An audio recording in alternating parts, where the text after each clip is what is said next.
Madame, Monsieur, bonsoir, bienvenue au 20h30. Voici la une de votre journal ce soir. Les portes du Parlement se referment après une session riche et fructueuse. La toute première session de la 10e législature aura vu l'adoption de 4 projets de loi. Elle aura également été marquée par l'accueil de nouveaux élus dans un contexte de crise sanitaire mondiale. Des soins offerts aux patients sans aucune contrepartie financière. La prise en charge des patients du Covid-19 est gratuite au Cameroun. Lumière dans ce journal sur ce principe cher au gouvernement camerounais. Et puis, quand le Covid-19 impose de nouvelles pratiques d'évaluation et libère le génie, le premier concours en ligne a mis aux prises plus de 200 candidats à l'entrée à l'IAI, Cameroun. Voilà pour les titres. Les détails, c'est tout de suite. Madame, Monsieur, bonsoir. Merci de nous recevoir chez vous.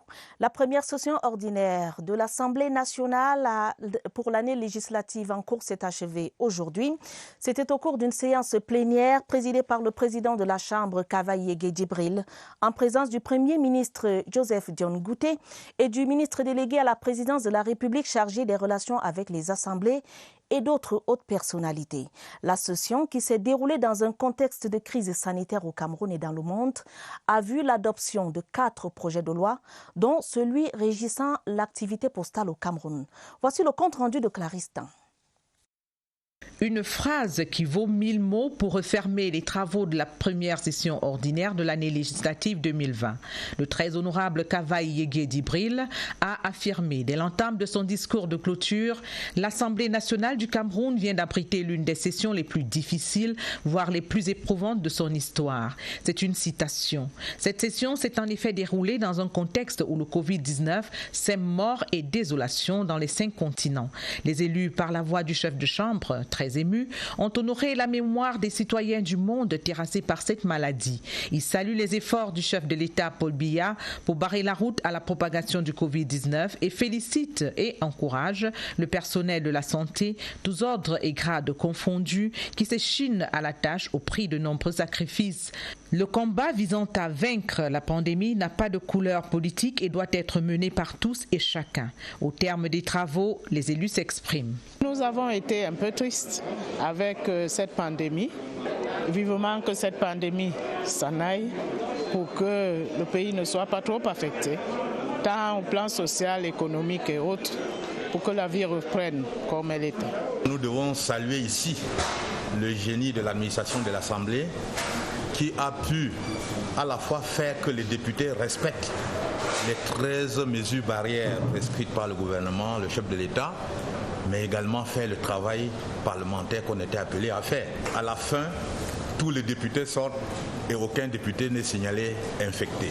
Le Cameroun est l'un des rares pays à mettre déjà en place une usine de fabrication de médicaments pour lutter contre ce virus. Maintenant, il est question pour les députés de rentrer sur le terrain, de se mettre en action, en relation, en parfaite symbiose avec les conseillers municipaux et tous les élus locaux pour définitivement barrer la voie à cette pandémie. Nous avons fait l'expérience de ne pouvoir travailler ensemble. Nous avons pris nos marques et puis le travail s'est plutôt bien déroulé. À la fin, nous sommes satisfaits d'avoir pu faire ce que nous étions appelés à faire, à savoir travailler et examiner les 4 projets de loi que le gouvernement avait soumis à l'Assemblée nationale. Le rideau tombe ainsi sur les travaux de la première session ordinaire de l'année. Avec l'arrivée des 13 parlementaires issus des élections partielles du 22 mars dernier, l'Assemblée nationale du Cameroun fait le plein de ses 180 sièges et enregistre par ailleurs l'entrée en fonction de son nouveau secrétaire général, Gaston Komba. La session de mars 2020 a pris également fin cet après-midi au Sénat. Dans son mot de clôture, le président du Sénat, Marcel Nyat Ndjifendi, a salué les efforts déployés par le gouvernement pour faire face au Covid-19. Il a également fustigé les agissements d'hommes politiques qui veulent se saisir de cette pandémie pour assouvir leur soif de pouvoir. Voici le compte-rendu de Mathieu Kemgo. Une minute de silence pour les Camerounais de l'intérieur et de la diaspora victimes du Covid-19. La pandémie de l'heure aura marqué la clôture de la session de mars 2020 au Sénat. Dans son discours, le président de la Chambre haute du Parlement a salué le plan de riposte d'une enveloppe de 58 milliards de francs CFA mis sur pied par le gouvernement. Massénian Difendi a révélé que les sénateurs ont apporté une contribution à hauteur de 100 millions de francs au Fonds de solidarité gouvernementale. Le soutien que les sénateurs apportent au Cameroun et plus particulièrement à l'initiative du président Biya pour le fonds du Covid-19.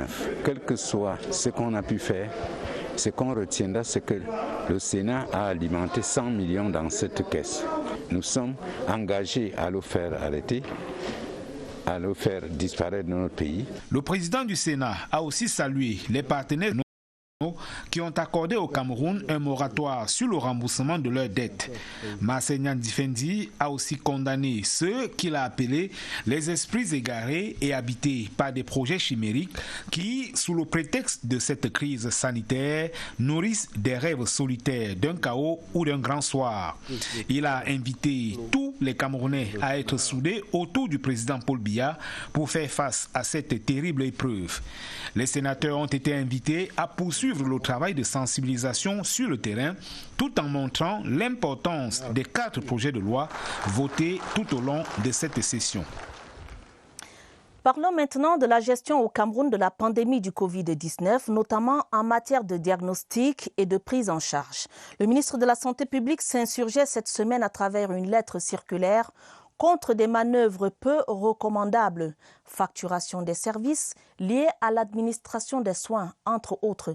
Manaouda Malachi rappelait à ce propos les principes clés dans la prise en charge du Covid-19 au Cameroun et surtout la gratuité du service partout et par tous.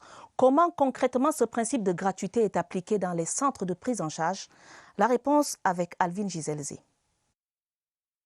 Au Cameroun, les pouvoirs publics ont opté pour une prise en charge complète de tous les cas de Covid-19 confirmés sur son territoire.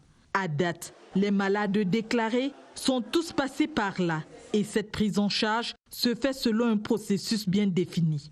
Un malade peut appeler le 15-10, un malade non dépisté, quelqu'un qui ressent des symptomatologies, une symptomatologie qui fait penser au Covid.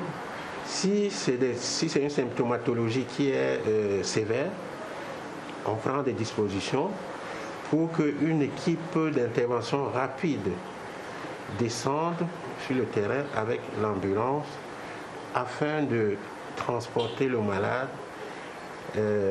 dans un centre hospitalier où on peut le prendre en charge. À l'unité de prise en charge, il trouve une chambre déjà apprêtée et immédiatement tout le processus de sa prise en charge, non seulement médical, mais également sur le plan de l'alimentation et des autres examens complémentaires à faire, est enclenché. Le procédé est le même dans tous les centres agréés, mais aussi les institutions sanitaires en charge de la maladie. Le système est organisé de façon à ce que le patient bénéficie de 2 visites, c'est-à-dire une première visite à son entrée où son dossier est monté, puis une seconde visite l'après-midi, ce qu'on appelle généralement une contre-visite pour évaluer les états de besoin du patient. Mais entre-temps, le patient va recevoir non seulement des médicaments, va recevoir son alimentation, va recevoir peut-être, s'il a des besoins particuliers, une infirmière qui viendra s'enquérir de la situation. L'hôpital Jameau, qui enregistre 18 cas confirmés guéris, a accueilli jusqu'ici 56 patients. 23 y suivent encore leur traitement. Chacun des cas enregistrés ici, comme dans les autres centres, bénéficie entièrement d'un suivi gratuit. On ne demande pas 5 francs à un malade, je précise bien, à un malade de Covid. Ce processus est tout à fait gratuit. Dans la ville de Yaoundé, 4 formations sanitaires prennent en charge le suivi des patients atteints de Covid-19 et la prise en charge y est identique. Et pour faire efficacement face au Covid-19, dans l'accueil et la prise en charge des patients, des centres entièrement dédiés sont opérationnels. Les régions du centre et du littoral, principaux foyers de la pandémie, possèdent, en plus des hôpitaux classiques, des centres annexes spécialisés pour la riposte. La cartographie de ces structures avec Martine Wendengue. Le Cameroun compte à ce jour 22 structures dédiées à la prise en charge des patients victimes du Covid-19, les seules habilitées à accueillir les malades. Les régions du centre, du littoral et du sud abritent le plus grand nombre. À Yaoundé, 4 hôpitaux, parmi lesquels l'hôpital central, qui chapeaute les centres spécialisés de prise en charge du stade militaire et le site de l'ancienne Orca, à Mvongbi. Douala, en plus de 3 hôpitaux classiques, compte 2 autres centres que sont le stade Mbappé-Lépé et Yassa, annexés à l'hôpital Lakintini. Dans la région du Sud, 4 institutions hospitalières ont été retenues pour la prise en charge des patients Covid-19, dont l'hôpital de référence de Saint-Mélima. Dans un souci de décentralisation de la prise en charge, toutes les autres régions ont chacune un centre dédié. Nous le disions dans les titres du journal, un concours en ligne par ces temps de restrictions et de distanciation sociale liées au Covid-19 à l'Institut africain d'informatique IAI Cameroun. 200 candidats ont été soumis au tout premier concours en ligne. Ceci en conformité avec les mesures barrières pour stopper la propagation du Covid-19. La plateforme Test Invite, qui servait de tremplin, a permis de mener à bien cet exercice en dépit de l'instabilité du réseau Internet, du réseau électrique ou encore des fraudes. Irène Diana Fouda a vécu pour nous cette première expérience. Voici son reportage. Le vent du numérique souffle à l'ère du coronavirus. L'IAI Cameroun recrute par voie de concours électronique. Le centre d'examen virtuel est en ligne pour surfer sur la vague du mérite grâce à la plateforme Test Invite. La plateforme qui a été mise en place par nos ingénieurs permet également de prendre en main l'ordinateur du candidat pendant la période de composition. Il y a eu quand même d'autres candidats qui ont eu des problèmes de connexion.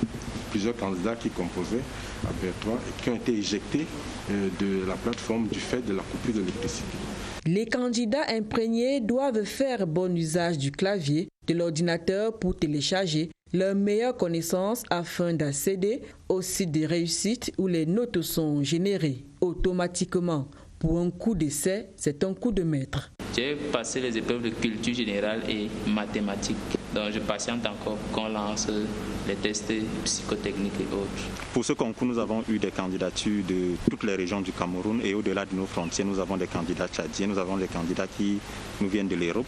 La sélection numérique de la nouvelle cuvée d'élèves ingénieurs est activée sur la base de plusieurs critères dans le but de se connecter au réseau de la transparence. Les petits malins qui croyaient échapper à la vigilance des examinateurs virtuels broient du noir. On a la vidéo et on a l'audio. On a commencé à attraper un certain nombre de candidats. Pour certains, on les a carrément appelés au téléphone pour leur dire qu'ils étaient d'office éliminés.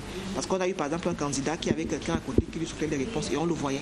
La plateforme numérique, dans sa phase d'expérimentation, a cliqué sur une vingtaine de cas de fraude, parfois de connivence avec les parents.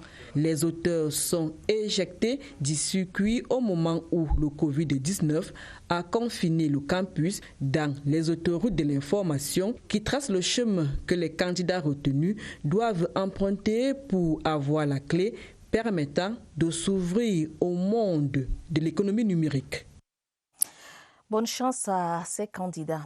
Et toujours dans le domaine des technologies de l'information et de la communication, quand le téléenseignement se positionne comme renfort face au Covid-19, à Bertois, dans la région de l'Est, des plateformes numériques ont vu le jour pour assurer la continuité des enseignements dans le strict respect des mesures barrières édictées par le gouvernement. Victorine Beguel de CRTV Est à Bertois. Voici plus de 3 semaines que les étudiants ont été privés des campus. L'une des mesures gouvernementales pour enrayer la propagation du Covid-19, seulement l'activité académique, elle suit son cours. À l'école normale supérieure de Bertois, 80% des enseignements du second semestre ont déjà été dispensés grâce au téléenseignement. Le cours se fait en interaction sur la plateforme du e-learning de l'école normale supérieure. L'enseignant est là où il est déjà programmé.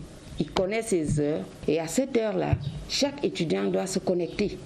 À l'annexe de la faculté des sciences juridiques et politiques de l'Université de Yaoundé 2 à Bertois, tout comme à l'Institut universitaire catholique, la continuité de la pédagogie ne souffre d'aucun doute. Les modules d'enseignement sont proposés à distance à tous les étudiants, quel que soit le lieu où ils se trouvent. Les étudiants sont un peu partout, repartis dans le pays. Nous avons même certains qui sont rentrés en Centrafrique, mais qui suivent les cours. Nous sommes dotés du matériel nécessaire. Monsieur le recteur de l'Université de Yaoundé 2 a pris les dispositions pour créer une plateforme de e-learning. Cette plateforme est fonctionnelle. Les étudiants doivent pouvoir la consulter à partir de leur identifiant. Un apprentissage virtuel qui n'est pas une nouveauté. Dans les milieux universitaires, de nombreux apprenants adhèrent malgré les difficultés rencontrées. L'énergie, quand ton téléphone est déchargé, c'est là qu'il y a vraiment un problème. Il faut avoir de la connexion pour pouvoir utiliser WhatsApp. Par ces temps de crise sanitaire, le téléphone Android, au-delà de ses fonctions de communication et de distraction, participe à la transmission du savoir et l'application WhatsApp est fortement sollicitée. Le contrôle supérieur de l'État est dans la lutte contre le coronavirus. Dans cette perspective, Rosemba Acha Fomundam proroge pour une autre quinzaine la suspension des missions de contrôle sur le terrain. La rotation des effectifs par période dans les bureaux reste en vigueur pour la continuité des services, entre autres mesures. Les détails avec Christelle Fouda. À pied d'œuvre pour barrer la voie au Covid-19, le contrôle supérieur de l'État s'est arrimé à la nouvelle donne sanitaire. Les mesures gouvernementales édictées le 17 mars dernier sont suivies depuis lors à la lettre. On a d'abord constaté que tout se passe bien. Les autres mesures ont été respectées à la lettre. On va toujours continuer à les respecter à la lettre et d'essayer de barrer l'entrée de ce virus au Consopé. La reconduction pour 15 jours supplémentaires des mesures barrières contre le virus tueur impose une nouvelle planification. On a aussi essayé de voir notre feuille de route pour les 2 prochaines semaines, pour les 15 jours. Comme le Premier ministre a dit, nous allons aussi essayer de sensibiliser nos personnels pour qu'ils rentrent aussi à la maison, sensibiliser leurs familles pour essayer de mettre fin à la provocation de ce virus. En attendant le terme de la pandémie, le port du masque, le respect des règles de distanciation et d'hygiène systématique des mains reste de rigueur au contrôle supérieur de l'État. Allons maintenant prendre les dernières informations sur la riposte au Covid-19 au Cameroun. Rendons-nous au centre des opérations d'urgence de santé publique à Messa Yaoundé. Retrouver sur place notre reporter Franck Evina est sur place. Franck, quelles sont les dernières nouvelles ce soir ?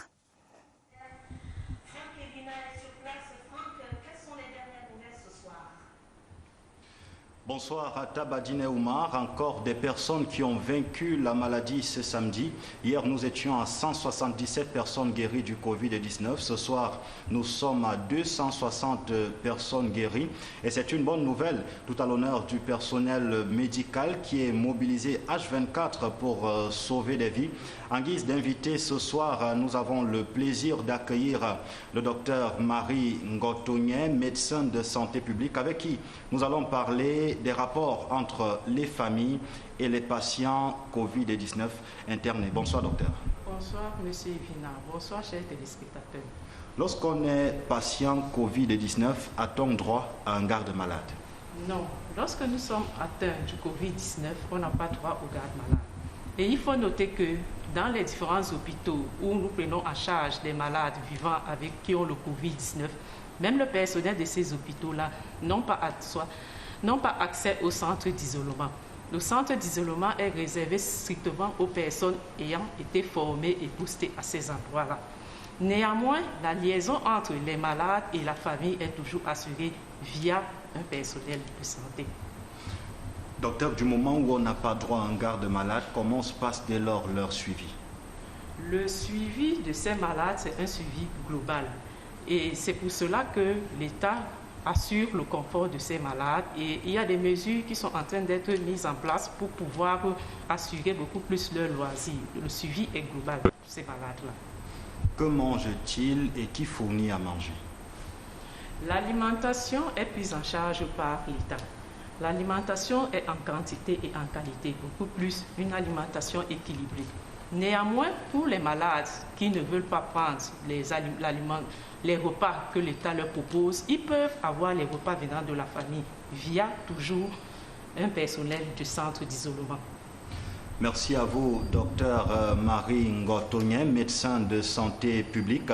Voilà, Atta Badine Oumar, vous êtes autant que moi un peu plus édifié sur la prise en charge des patients Covid-19 au Cameroun. Je précise tout de même qu'une fois internés, on ne coupe pas totalement le contact avec les familles. Les personnes qui ne sont pas dans un état critique peuvent rester en contact avec leurs proches par téléphone.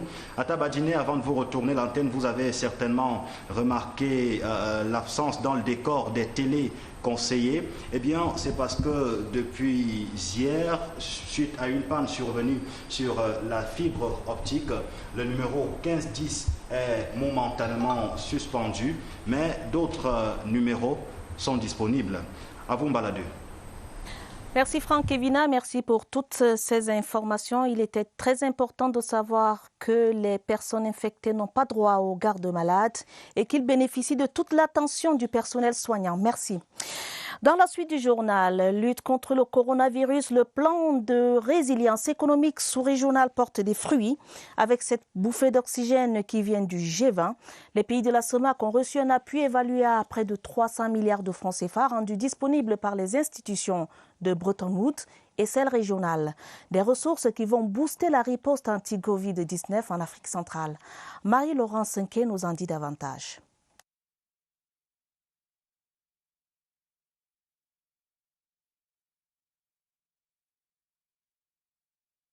Ses premiers fruits.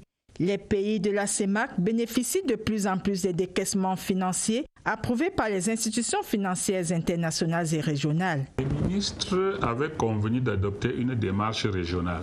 Premièrement, présentation préalable de la situation régionale dans une démarche collective par la CEMAC.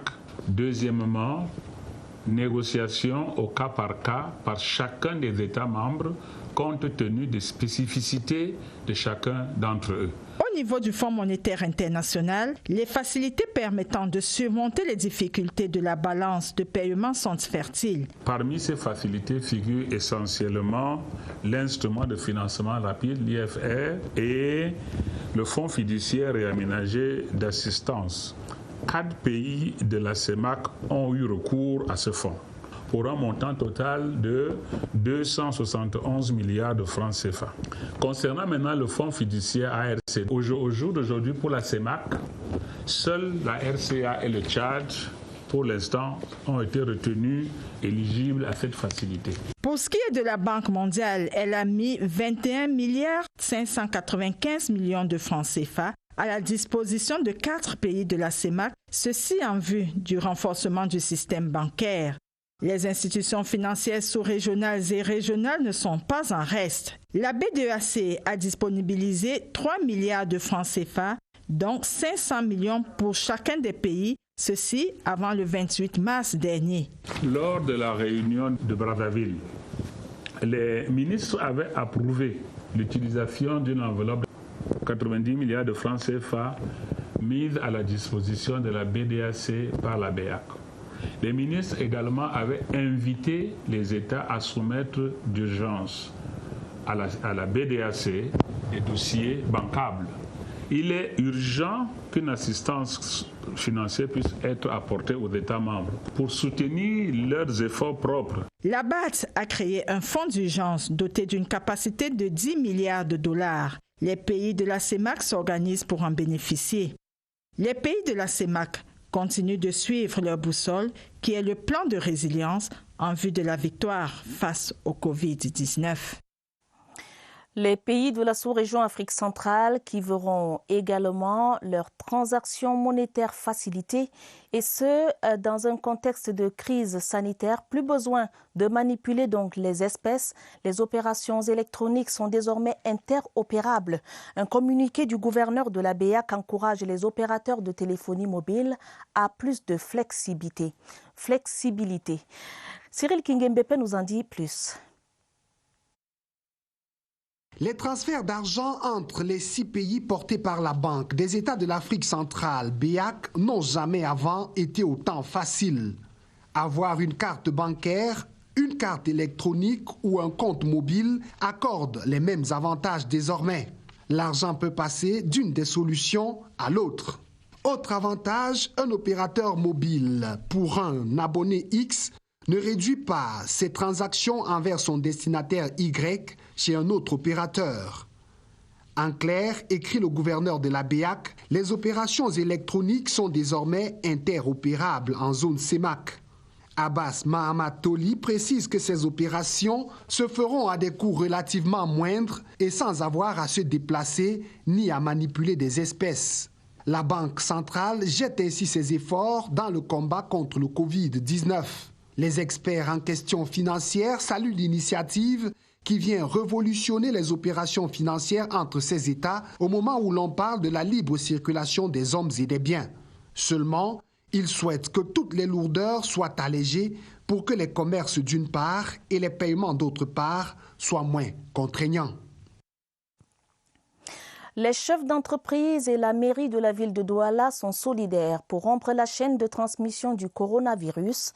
Ils entendent lever des fonds pour soutenir les 6 communes de la métropole économique et toucher un peu plus de 3 millions de personnes dans cette campagne.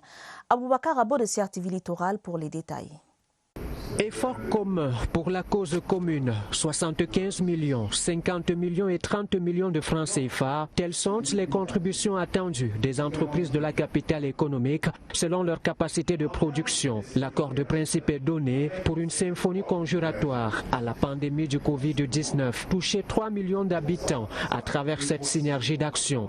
Installer des lave-mains de grande capacité dans les 6 arrondissements de Douala et accompagner les hôpitaux engagés dans la prise en charge des malades du coronavirus. Première ville camerounaise avec plus de 4 millions d'habitants, plus de 60% du PIB national, Douala est unique et les entreprises de la place agissent et participent à cette initiative de Roger Mbassadine, maire de la ville. Il est question à travers cette opération d'éviter une détresse respiratoire de l'économie du Cameroun, voire de la sous-région Afrique centrale. Cette pandémie a des conséquences négatives sur nos structures, mais nous allons demeurer entreprises citoyennes et nous apporterons dans notre contribution. Nous devons tout faire pour pouvoir lutter contre cette pandémie afin qu'elle ne mette pas notre économie complètement à terre. Les arrondissements de Douala 3e et 5e sont particulièrement visés. Ils comptent à eux seuls plus de 2 500 000 habitants. Le succès de cette opération exige donc que les populations prennent leurs responsabilités et s'engagent conjointement à agir afin de briser la chaîne de transmission du Covid-19.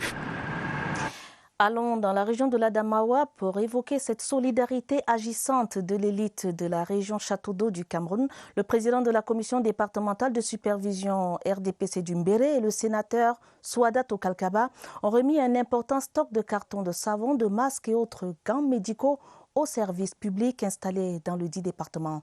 Voici la correspondance de Saïdou Mohamedou de CRTV Adamawa. Aux efforts du gouvernement, Aladji Nana Bouba, élite du Mbéré, a donc décidé de venir en aide aux populations en ces temps difficiles. 207 cartons de savon, 75 gants médicaux et 60 masques ont été remis au service public, représentés par le préfet du Mbéré qui présidait la cérémonie. Ce geste de solidarité vient à point nommé à l'endroit de nos populations pour qu'elles puissent vraiment laver les mains avec de l'eau coulante et du savon. Donc c'est le lieu pour nous ici de féliciter ces donateurs pour ce geste républicain et citoyen et surtout aussi d'inviter nos populations à en faire un bon usage et aussi à respecter les 13 mesures gouvernementales visant à barrer la voie au coronavirus. Le donateur s'est senti interpellé et l'élan de solidarité a jailli en lui, entraînant du coup celui du sénateur RDPC, Souadatou Kalkaba. Le savon est très important parce qu'il faut laver les mains avec le savon et au moins tous les 2 heures. C'est pour cela que Nana Bouba et Soadatou ont pensé qu'il faut le faire, qu'il faut donner le savon. Le maire de Meganga, qui représentait les autres magistrats municipaux d'Umbéré, a invité les autres élites à suivre l'exemple de ce geste. Du matériel d'hygiène et des stocks de denrées alimentaires ont également été remis par une autre parlementaire dans la région de l'Adamawa, Halia Moussa, et réceptionné par le préfet Nuhu Bello. L'autorité administrative a du reste salué le geste de l'élu local RDPC qui apporte ainsi sa pierre à la lutte contre la pandémie du Covid-19. Les détails, Salomon Kankili Babali. Un geste républicain conjugué au féminin et des mots pour le signifier aux bénéficiaires. L'honorable Halia Moussa, député d'Umbéré, apporte sa contribution à la lutte nationale contre le Covid-19. En plus du matériel d'hygiène, d'importants stocks de denrées alimentaires pour encourager les populations à rester chez elles. Depuis qu'elle est arrivée à la tête d'Umbéré, elle n'a pas cessé d'assister sa population. La distribution de dons permettra à notre population d'être bien confinée. La main sur le cœur, les populations à Meganga, par la voix de leur porte-parole, saluent l'élan humaniste de cet élu du RDPC. Occasion pour l'autorité administrative locale d'appeler à une adhésion massive aux mesures gouvernementales. C'est le lieu de féliciter au nom du gouvernement de la République l'honorable Halia Moussa pour ce geste de cœur, mais aussi de l'occasion qu'il nous a offerte pour inviter nos populations à respecter les mesures gouvernementales de riposte contre le coronavirus. Il faudrait que le port des masques soit une réalité sur l'ensemble de notre département. Avec cette contribution de l'honorable Halia Moussa, la sensibilisation menée ces dernières semaines auprès des populations prend du tonus dans le Mbéré. Les 6 exécutifs communaux du département du Nion-Esso ont eux aussi reçu du matériel d'hygiène. Une contribution à la lutte anti-Covid-19 de Joseph Amougou, chef de la délégation permanente RDPC du Nion-Esso. François Bakary de CRTV Centre nous en dit plus. Pour la circonstance, la déventure de la préfecture du Nion-Esso a pris les allures d'une boutique. Des seaux, robinets et autres cartons de savon y ont occupé l'espace, représentant l'essentiel du geste de solidarité et d'appui de la délégation permanente départementale du RDPC du Nion-Esso. La délégation permanente départementale appuie toutes les communes du Nion-Esso afin que des actions d'hygiène et salubrité soient prises, soient soutenues pour réduire les possibilités d'avancée de cette pandémie. Le coup de pouce qui arrive fort à propos a été salué à sa juste valeur par les bénéficiaires qui n'ont pas tari d'éloges à l'endroit des donateurs. Le dispositif de lutte mis en branle depuis les premiers cas de Covid-19 au Cameroun, dans le Nion-Esso, seul ne suffit pas, encore faut-il l'adhésion de tous aux mesures en vigueur. Ce plan appelle une très forte implication des communes, qui sont les premiers responsables à la base dans le cadre de cette riposte. Depuis l'avènement de la pandémie de la mort qui affecte toute l'humanité, le Nion-Esso n'a pas encore enregistré de cas. Il faut maintenir le cap. Les autorités administratives, municipales et autres politiques s'y attellent au quotidien.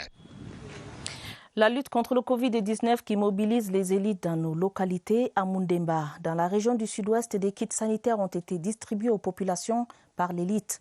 Par ce geste, elle entend soutenir les efforts du gouvernement dans la lutte anti-Covid. Stéphane Zembomo pour les détails. Le coronavirus ne passera pas par l'arrondissement de Mundemba dans la région du sud-ouest. C'est le message adressé aux populations locales par Charles Mekania Okon, le président de la section RDPC du Ndian 1, qui n'est pas venu les mains vides. Dans sa besace, des solutions hydroalcooliques, des cache-nez, du savon pour soutenir les efforts quotidiens des populations dans cette crise sanitaire du Covid-19. Un élan de générosité salué à sa juste manière par les bénéficiaires qui ont promu un retour à leurs bienfaiteurs, de veiller au strict respect des mesures barrières édictées par le gouvernement contre la pandémie. À Kumba, dans la même région du sud-ouest toujours, les autorités administratives et municipales font chorus derrière le gouvernement pour la lutte anti-Covid-19. Elles ont entamé une campagne d'assainissement et de sensibilisation dans les espaces publics de la ville de Kumba. Cette opération s'est soldée par la distribution des masques aux populations. Plus de précisions avec Cathy Nandjou de CRTV Sud-Ouest. L'opération d'assainissement a débuté au marché central de Kumba. Les moindres coins et recoins ont été passés au peigne fin pour barrer la voie au coronavirus. Cette campagne de désinfection menée par le préfet de la Mémé Chamberlain Tondong et le maire de ville de Kumba Victor Kelingor s'est poursuivie à Mabandji Checkpoint, l'une des principales portes d'entrée de la ville qui a subi le même exercice. Parmi les espaces publics figure en bonne place à gare routière où les autorités administratives et municipales sont allées s'assurer du respect des mesures de protection. Le port du masque est désormais obligatoire dans les espaces publics. Pourtant, certains peinent encore à s'y accommoder. Pour maximiser le respect de cette mesure barrière, une centaine de cache-nez a été distribuée aux populations. D'après les autorités, cette campagne d'assainissement va se poursuivre dans les localités de Mabanda et de Fiango. En toute solidarité dans la lutte contre le Covid-19, la commission permanente départementale RDPC dans la Mefou et Akono vient en aide aux populations de la localité de Ngoumou. Elle a remis, cette commission, ce samedi, un important matériel de protection contre la pandémie. Une cérémonie présidée par la ministre Marie-Thérèse Abena-Ondoa qu'accompagnait le ministre Gaston Elundou Essomba. Elvire Ninangalim nous en dit plus. Des limites désormais surmontées, la Mefou et Akono est à présent bien équipée pour mener le combat contre le Covid-19. L'important don en matériel composé de savon, eau de javel, solutions hydroalcooliques et masques arment ici l'autorité administrative et l'exécutif communal pour une riposte efficace dans la lutte contre la pandémie dans cette localité. La répartition va se faire par arrondissement en fonction de la population à desservir. Ce matériel qu'on met à leur disposition, c'est pour qu'elles comprennent qu'il y a des mesures barrières qu'elles doivent aussi respecter.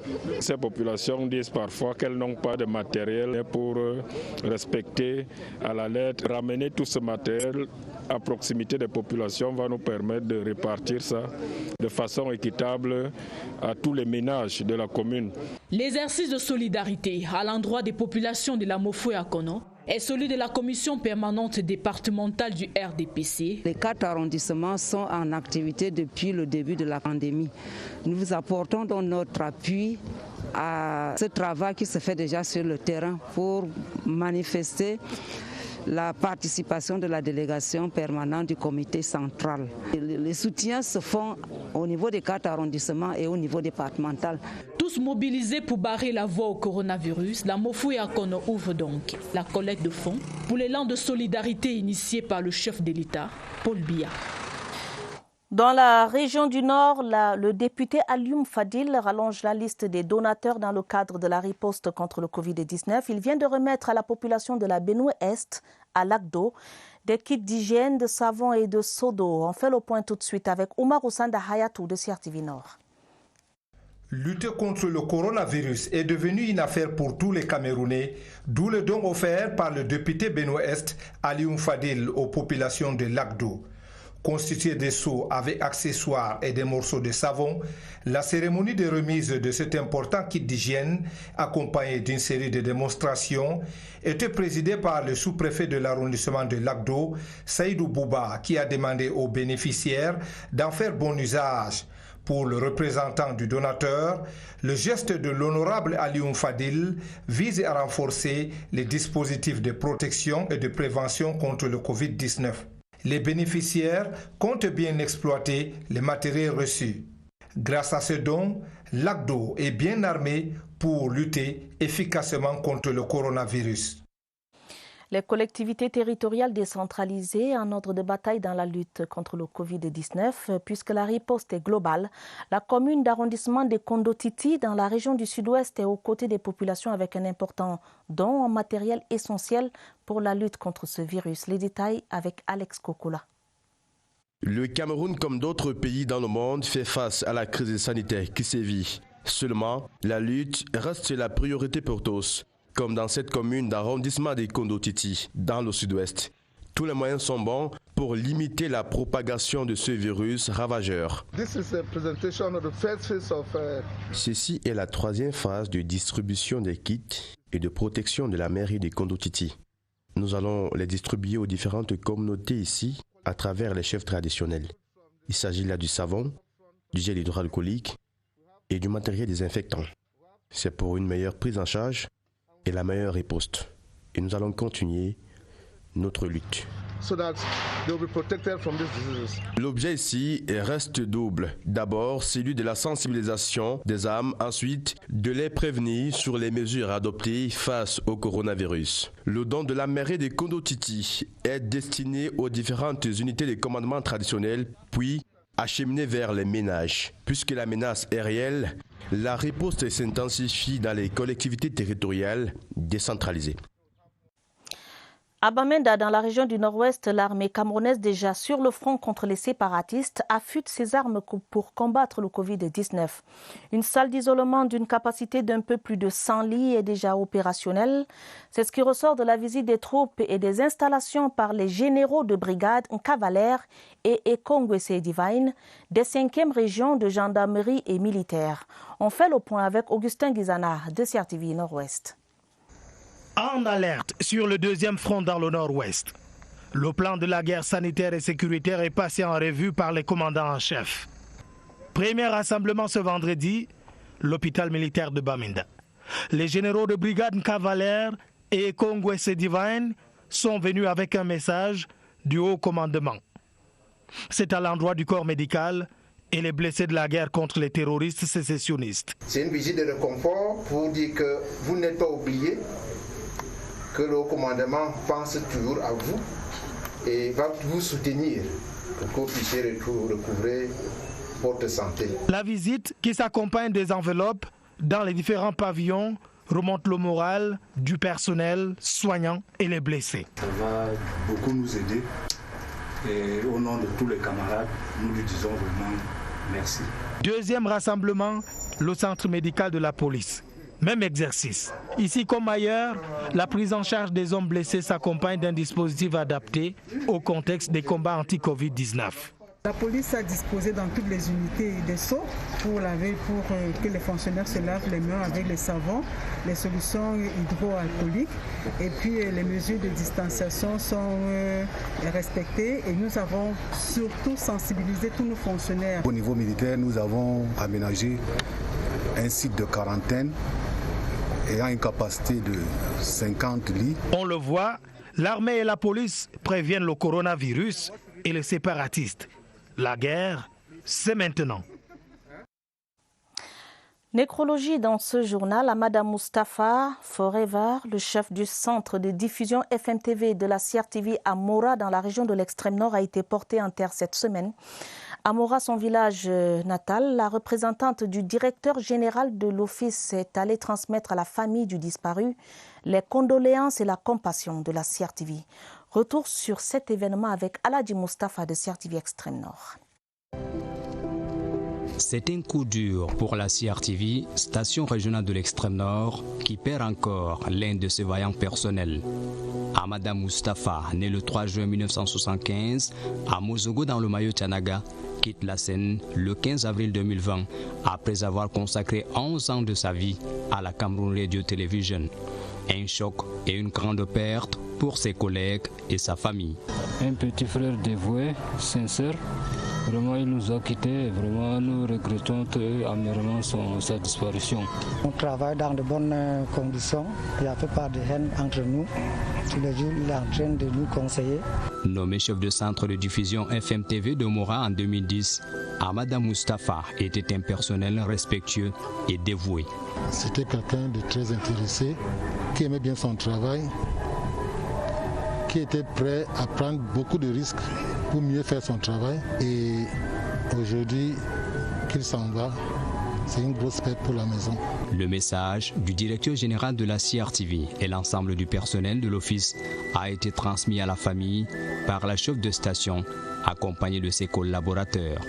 Pour nous, c'est une énorme perte parce qu'il n'est pas facile de travailler dans une zone comme le Mayo-Sava et précisément Mora. Le message de M. le directeur général, c'est un message de condoléances émues. Il me charge de transmettre toute sa désolation à la famille. Recruté le 1er novembre 2009 comme technicien, Amada Mustafa laisse une veuve et 3 enfants éplorés.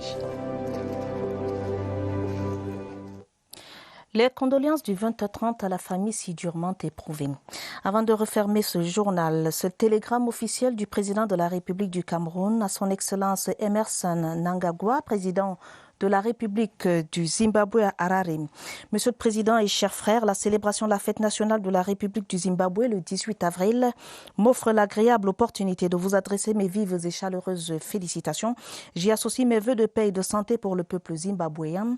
J'émets le souhait en cette circonstance solennelle de voir les excellentes relations d'amitié et de coopération qui existent entre nos pays se densifier toujours davantage. Veuillez agréer, Monsieur le Président et chers frères, les assurances renouvelées de ma très haute considération signée Paul Biya. Voilà donc qui met un terme à cette édition du 20h30, journal préparé avec la collaboration de Sadou Mamoudou, Alex Kokola, Mirabel Tala, Mariam Mazou et Caroline Ouetté.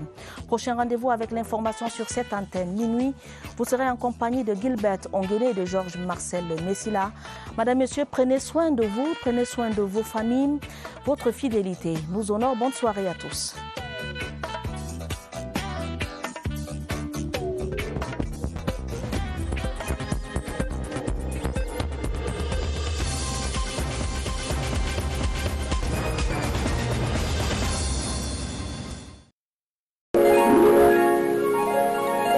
CRTV News, ici, toute l'info.